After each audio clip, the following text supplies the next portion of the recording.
আজ এই ভিডিওর মধ্যে একটা টপিক দেখবো। সেই টপিকটা হলো আমাদের দেখেন স্ক্রিনে দেখেন আমাদের এখানে লেখা আছে গ্রুপ সাবজেক্ট রেজাল্ট। আমাদের এখানে যে ইফেক্টটা আমরা ব্যবহার করেছি সেই ইফেক্টটা আমরা কিভাবে ব্যবহার করব। আজ সম্পূর্ণ ভিডিওটির মধ্যে আমরা এই টপিকটা দেখবো।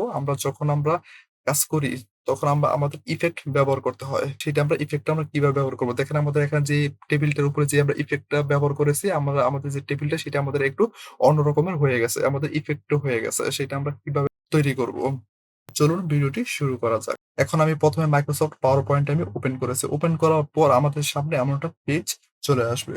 এমন একটা পেজ আসার পর এখন আমরা এই পেজটাকে ব্ল্যাংক পেজ করব। ব্ল্যাংক পেজ কিভাবে করব তার জন্য এখানে লেআউট এর উপরে ক্লিক করব। তারপর এখানে ব্ল্যাংক এর উপরে ক্লিক করার পর আমাদের যে এখানে পেজটা সেটা আমাদের ব্ল্যাংক পেজ হয়ে ইফেক্ট আমরা ব্যবহার করেছিলাম সেই ইফেক্ট আমরা এখন এখানে ব্যবহার করে সেটা আমরা কিভাবে তৈরি করব। তৈরি করার জন্য এখান থেকে এখানে যে স্লাইডটা আমরা এখানে নিয়েছি সেই স্লাইডটা উপরে আমাদেরকে মাউসের রাইট বাটন ক্লিক করতে হবে। মাউসের রাইট বাটন ক্লিক করার পর একটু নিচে আসুন। নিচে আসার পর দেখেন লেখা আছে ফরম্যাট ব্যাকগ্রাউন্ড উপর ক্লিক করতে হবে। ক্লিক করার পর ডান পাশে দেখেন আমাদের ফরম্যাট ব্যাকগ্রাউন্ড এখানে চলে আসছে। আসার পর এখানে দেখেন লেখা আছে ফিল। আমাদের যে ২ নাম্বার যে অপশনটা আছে সেই অপশনটার উপরে আমাদেরকে ক্লিক করতে হবে। ক্লিক করার পর আমাদেরকে এখান থেকে যখন ১ম যে অপশনটা আছে এই অপশনটার উপরে আমি ক্লিক করব। ক্লিক করার পর এখানে অনেকগুলা কালার আছে। আপনারা চাইলে এখান থেকে যেকোনো একটি কালার ব্যবহার করতে পারেন। আমি এখন এই কালারটা ব্যবহার করেছি তার জন্য আমি এখানে ক্লিক করব। ক্লিক করার পর দেখেন আমাদের এখানে যে ব্যাকগ্রাউন্ডটা চলে আসছে। আসার পর ক্লোজ করে দেব। ক্লোজ করে দেওয়ার পর এটা আমাদের এখান থেকে চলে গেছে। চলে যাওয়ার পর এখানে দেখেন লেখা আছে ইনসার্ট। ইনসার্ট এর উপরে যাব। যাওয়ার পর এখানে দেখেন লেখা আছে টেবিলের উপরে ক্লিক করব। এখান থেকে আমরা যে কয়টা টেবিল নিয়েছি সেই কয়টা আমরা এখান থেকে টেবিল ব্যবহার করব। এখানে ক্লিক করব। ক্লিক করার পর একটা খালি জায়গায় ক্লিক করেন তাহলে দেখেন আমাদের যে টেবিলটা সেটা আমাদের এখানে সেট হয়ে গেছে। এখন আমি এই টেবিলটার ভিতরে আমি একটু আগে যে ইফেক্টটা আমি ব্যবহার করেছি সেখানে আমি লিখেছি গ্রুপ সাবজেক্ট রেজাল্ট। তার জন্য আমি এখানে ক্লিক করব। ক্লিক করার পর আমি এখানে লিখব গ্রুপ।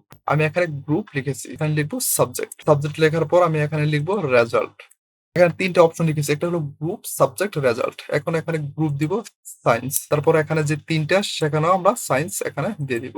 এখানে গ্রুপের মধ্যে আমি সায়েন্স দিয়েছি। তারপর এখানে সাবজেক্ট দিব বাংলা ১ম এ। তারপর দিব ইংলিশ। তারপর হলো দিব ম্যাথ। দেখেন এখানে সাবজেক্টটা আমি দিয়েছি। তারপর আমি এখানে রেজাল্টটা আমি দিব ১০০ এখানে ১০০ দিয়েছি। দেওয়ার পর একটা খালি জায়গায় ক্লিক করব। ক্লিক করার পর দেখেন আমাদের যে এখানে গ্রুপ সাবজেক্ট রেজাল্টটা এটা আমাদের এখানে চলে আসছে। আসার পর আমরা এটা ইফেক্টটা ব্যবহার করব কিভাবে? ইফেক্টটা ব্যবহার করার জন্য এখানে দেখেন উপরে আমাদেরকে ক্লিক করতে হবে। ক্লিক করার পর উপরে দেখেন লেখা আছে যখন আমি ক্লিক করব, ক্লিক করার পর এখানে টেবিল ডিজাইনটা আমাদের এখানে চলে আসছে। আসার পর এখানে দেখেন ৩ টা অপশন দেওয়া আছে। ১ম হলো শাডিং, তারপর হলো বর্ডারস, তারপর হলো ইফেক্ট। আমরা যেটা করি একসাথে সিলেক্ট করে তারপরে ইফেক্ট এ ক্লিক করব। তারপর এখানে ক্লিক করব। তারপর এখানে যে ১ম টা উপরে ক্লিক করার পর একটা খালি জায়গায় ক্লিক করুন। তাহলে দেখেন আমাদের ইফেক্টটা আমাদের এখান থেকে তৈরি হয়ে গেছে। আমরা একটু আগে যে ইফেক্টটা ব্যবহার করেছি এই ইফেক্টটা আমরা এখন ব্যবহার করেছি। আমরা চাচ্ছি এই ইফেক্টটা আমরা ব্যবহার করব না। অন্য একটি ইফেক্ট ব্যবহার করার জন্য তার জন্য আমাদের ক্লিক করতে হবে। ক্লিক করার পর একত্রে সিলেক্ট করতে হবে। সিলেক্ট করার পর এখানে ইফেক্ট এ ব্যবহার করব। তারপর এখানে ক্লিক করব। ক্লিক করার পর আমরা এখান থেকে এই ইফেক্টটা আমরা ব্যবহার করব। তার জন্য ক্লিক করব। তাহলে দেখেন আমাদের ইফেক্টটা চলে আসছে। আমরা এই ইফেক্টটাও আমরা ব্যবহার করব না। আমরা অন্য একটি ইফেক্ট ব্যবহার করব। তার জন্য সিলেক্ট করতে হবে। তারপর এখানে ইফেক্ট এর উপর ক্লিক করার পর এখানে যে ২ নাম্বার যে অপশনটা এখানে ক্লিক করব। এখানে ক্লিক করার পর দেখেন আমাদের এখানে যে অপশনটা আমাদের দরকার আমরা সেই অপশনটা আমরা এখান থেকে রাখতে পারি। আমরা এইভাবে ইফেক্ট ব্যবহার করতে পারি। ক্লিক করব, একত্রে সিলেক্ট করব, এটা ক্লিক করব। তারপর ৩ নাম্বার যে অপশনটা এখানে যাব। এখানে যাওয়ার পর এখান থেকে যেকোনো একটা ইফেক্ট আমরা ব্যবহার করতে পারি। আপনারা চাইলে আপনারা এখান থেকে যেকোনো একটা ইফেক্ট আপনারা ব্যবহার করতে পারেন। তবে আমরা ইফেক্ট ব্যবহার করতে পারি। এখানে ক্লিক করব, তারপর আগে যে ক্লিক করব, ১ম টা ক্লিক করব, এটা ক্লিক করব। তাহলে দেখেন আমাদের যে আগের যে দেখেন এটা আমাদের এখানে চলে আসছে। আমরা এইভাবে ইফেক্ট ব্যবহার করতে পারি। ভিডিওটি যদি ভালো লাগে অবশ্যই আমাদের চ্যানেলে একটি সাবস্ক্রাইব করে পাশে থাকা বেল আইকনটি বাজিয়ে দিবেন পরবর্তী ভিডিওটি পাওয়ার জন্য। আবার দেখা হবে পরবর্তী ভিডিওতে। ভালো থাকবেন, সুস্থ থাকবেন। সবাইকে ধন্যবাদ।